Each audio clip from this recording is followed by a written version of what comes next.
Bom dia, meu prezado aluno José Roger. Hoje, como eu avisei na semana anterior, semana passada, que nós iniciaríamos agora a estudar os filósofos contemporâneos, nós iremos, então, dar início hoje a algumas aulas em Jérémie Bertin.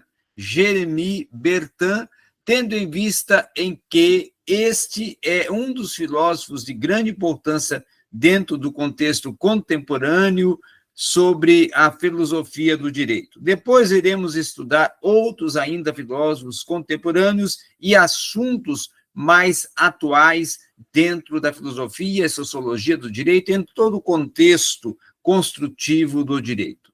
Vamos, então, hoje, dar início a estudar o Jérémie Bertin, fazendo aqui uma biografia, depois entrando em alguns assuntos da sua atuação e a sua intervenção dentro do direito, tá bom? Quando nós falamos aqui, inclusive, em Jérémie Bertin, nós estamos falando de um filósofo que ele nasce no século XVII, propriamente em 1748, tá? E ele vai ser um grande prodígio da sua época, tá?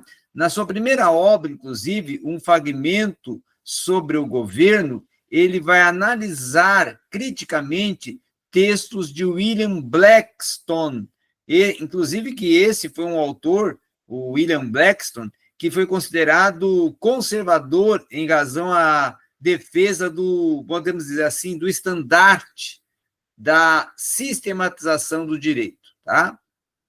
E um outro sim, quando se fala de filósofo contemporâneo, se está indicando filósofos que vão atuar a partir do século XVII, tá? Para frente, tá?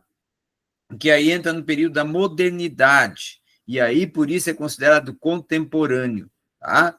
Porque é uma escola filosófica que defende que nós estamos dentro da modernidade. E, na verdade, estamos, porque pós-modernidade não existe. Pós-modernidade é uma má compreensão da visão filosófica que nós nos encontramos. Nós estamos, na verdade, numa modernidade líquida. Então, na primeira obra dele, ele vai já atuar fazendo uma, vamos dizer assim, uma descrição, né, do direito inglês e depois reorganizando alguns postulados e até, vamos dizer assim, servindo essa obra já de um ponto de partida que o Bertin propõe para se construir o pensamento jurídico. Então, Bertin busca desenvolver, vamos dizer assim, uma análise normativa, prescritiva do direito e vai também propor uma efetivação da busca até das finalidades do próprio direito. Então, a racionalização do direito de forma distintas era algo até o período de Bertin que era bastante complexo e era até um pouco, vamos assim, desconexo. E aí Bertin começa a organizar esta racionalização do direito a partir de uma defesa da liberdade do indivíduo perante o Estado, como esse sendo um parâmetro para a relação público-privada, até no que se tange à disparidade de uma proposição, de um grau de liberdade e até de um olhar dentro de uma tradição jurídica. Então, uma outra questão também que se torna significativa é que Bertin, tá? Jérémie Bertin acreditava que era preciso reformar o direito racionalizando sobre um valor que, apesar de fundar em uma moral, era tradicionalmente nominado de moralmente e também de naturalmente. Então, ele era tanto um direito moral, como ele também era um direito natural, tá? E dentro dessa proposta é que o Bertin vai trabalhar com a conformação de uma ideia de que o direito é fruto de uma decisão tomada. e uma decisão tomada a partir de uma opção por uma política que acrescente uma decisão que deve ser proposta a partir de um princípio de utilidade, tá? Então, ele é um autor utilitarista, o Jeremim Bethan, tá? E ele também tem um objetivo primaz, reforma do direito, tá? Que é o seu objetivo primaz.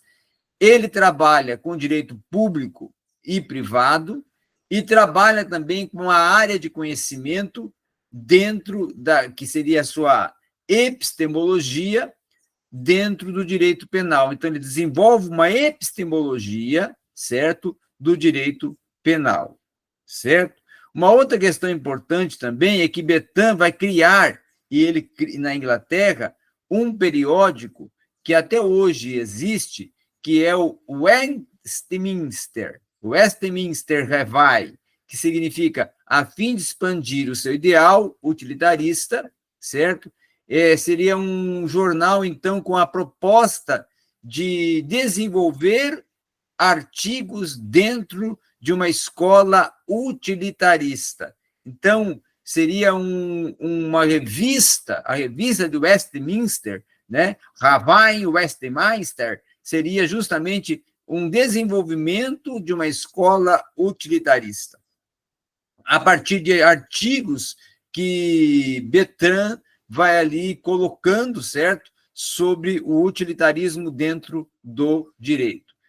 E quando nós começamos a estudar as obras de Bethan, e se começa a partir de uma constatação que é perceptível, de uma natureza que deixa de ser inexoravelmente partida do sujeito para indo a dois senhores, dor e prazer, certo? E aí Bethan trabalha a partir de esclarecer que a felicidade é qualquer sorte de prazer, certo? A felicidade, então, é qualquer sorte de prazer para Bethan, vantagem, bem e redução de todos os conceitos e ao mesmo senso até de utilidade. Então, essa multiplicidade semântica que é desenvolvida por Bethan foi um dos fatores que viabilizou, inclusive, a instituição de uma variedade de subcorrentes filosóficas e utilitaristas. Então, Bethan, tá? Ele, inclusive, defende que existe uma definição daquilo que é reto, que para o indivíduo se torna uma base de um raciocínio que deve ser levado em conta a partir do interesse comum e de uma soma de anseios que o indivíduo deve compor a partir de um agrupamento social. Tá? Então, ele trabalha também com esta visão. E ele também vai propor que o ascetismo é uma possibilidade e uma corrente que demonstra que é absolutamente oposto ao da utilidade, o discorrer e o promover a dor e diminuir o prazer. Então, ele deve defender que esse princípio, o do ascetismo, nunca foi observado totalmente por muito tempo e até se especula que se a 10ª parte dos habitantes da Terra praticasse com seriedade e constância o ascetismo, um dia o planeta seria transformado em um inferno, tá?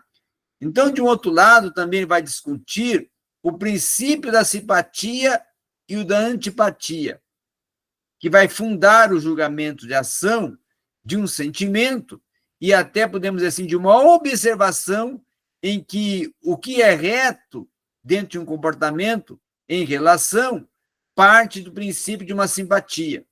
Então, esse princípio, para o Jeremim Bethan, justamente é a oportunidade que o Jeremim Bethan propõe de você observar que a negação de qualquer princípio busca uma referência interior para a qualificação do ato, sendo, inclusive, até considerado de pouca valia, pois se torna necessário, assim, uma referência considerada por Bethan exterior, em que o homem possa com segurança, verificar a retidão de qualquer que seja a sua atitude tomada.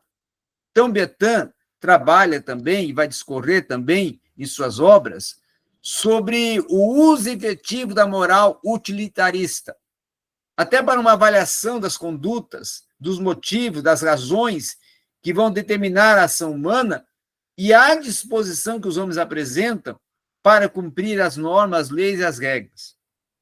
Então, em todo momento, o Jeremie Bethan vai evitar utilizar generalizações, tá, fundadas na natureza do próprio objeto, a qual é avaliada e vê a importância de uma análise, no caso, para determinar, inclusive, a retidão de qualquer que seja a atitude, sempre verificada dentro de consequências. E uma outra questão também que se torna importante e significativa é a proposta por Sumária Bethan, tá? Que é, inclusive, a sua esposa, tá?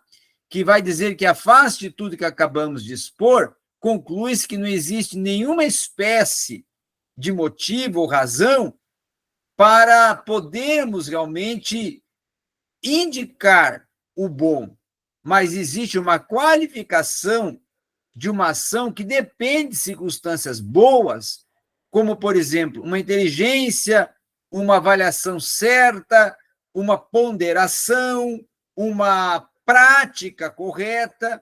E aí, nisto, é que Bethan vai defender que existem motivos sociais que são tendentes a uma promoção da vida corretamente e também uma promoção da vida de uma forma incorreta. Então, tanto o bom como o mal, eles trabalham em uma mesma, vamos dizer assim, via de caminho. Então, o motivo até antissocial, justamente para Bethan, vai ser aquele que, por via de regra, empiricamente, vai gerar uma minimização, tá, da felicidade e vai propor um desgosto. Então, Bethan vai dispor com isso motivos que podemos até dizer em razão da própria proposta que Bethan oferece de uma proximidade como um princípio da utilidade que inicia pela benevolência e termina pelo desgosto, tá? E ao debater essas características próprias, inclusive de um indivíduo que costuma coadunar com um princípio de utilidade, é que o Bethan vai voltar-se ao estudo que ele denomina de disposição de cada pessoa. Uma disposição que, para Bethan, será uma qualidade que irá avaliar, mais ou menos, ou até facilmente, uma tentação ou um efetivar, tá, de um não e de um bem, certo? Uma outra questão também é que ele vai trabalhar com uma quantum de punição, que por si só é um mal que se justifica e que evita um mal maior, certo? Então, nessa proposta e sanção, ele vai trabalhar com a equivalência de um benefício considerado ilícito e que neutraliza algumas questões de delitos. Por exemplo, as obras de Bethan tratam de uma distinção entre ética e legislação. Também tratam de uma arte de dirigir as ações do homem para uma produção de uma maior quantidade possível.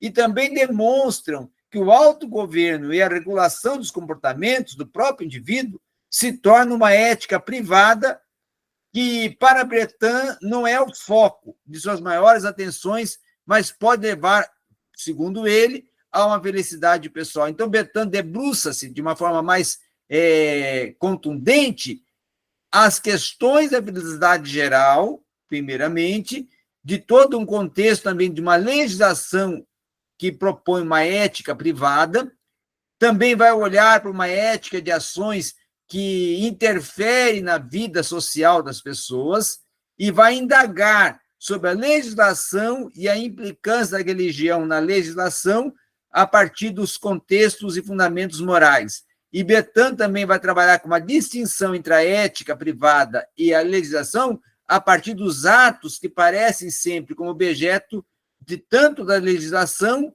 como também da ética privada, tá? Então, nós podemos dizer que Bethan, ele frisa uma qualificação de um instrumento político a partir, inclusive, de uma determinação que ela é fundamentada em motivos propostos pelos legisladores na forma em como legislam e aplicam a lei e também até como desenvolve alguns ângulos e propostas e sentidos aplicativos de uma jurisprudência. Tá? Então, nós podemos dizer que o conceito de Bertin, do direito, do pensamento jurídico moderno, proposto por Jeremy Bertin, parte de um princípio também de uma compreensão e contribuição de um pensamento que ele propõe, de uma constituição do pensamento jurídico moderno, também do utilitarismo, como uma forma e uma proposta, uma defesa de qualificações que são notadamente sociais, e também com uma promoção daquilo que, apesar de ser irrelevante para a felicidade, se torna adequado dentro de uma utilidade social. Tá? E aí nós podemos também dizer e considerar que Bertin também trabalha com uma escola utilitarista, com consequências dos atos, com a consequência das práticas que levam a um confrontar da imoralidade dentro da moralidade da sociedade e da generalização das consequências oriundas de práticas determinadas de condutas empíricas, tá? Então, é muito voltado ao olhar utilitarista, ao olhar de uma sociedade que vive em conturbações e ao olhar também de uma ética privada e também de questões voltadas principalmente ao direito como uma expressão de vontade, um direito como uma expressão de vontade, liberdade e de algo natural que deve ser pertinente à essência do ser a partir do seu contexto de vida interativa dentro da sociedade. Então, essa foi uma aula, na verdade, para introduzirmos o que nós vamos tratar e estudar com Jeremy Bertin, que, claro, vamos estudar muitos mais outros assuntos, mas para nós podermos dar início a conhecer a visão e a proposta de Jeremy Bertin.